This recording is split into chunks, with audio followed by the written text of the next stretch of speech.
সারাদিনে এক ওয়াক্ত নামাজ যারা পড়ল না, সারাদিন তুমি মুসলমানের ঘরে জন্ম নিছ,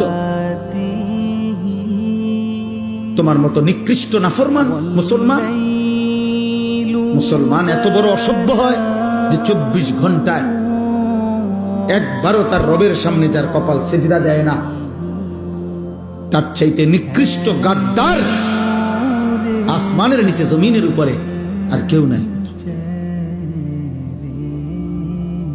বেনামাজি তোর চাইতে নিকৃষ্ট গাদ্দার অসভ্য বেয়াদব আসমানের নিচে জমিনের উপর আর কেউ নাই। ভোরের কুত্তা তোকে দেখে লজ্জা পায়, সকালের কুত্তা, ভোরের কুত্তা আল্লাহকে বলে, আল্লাহ প্রথম নজর যেন কোনো বেনামাজির উপরে না পড়ে।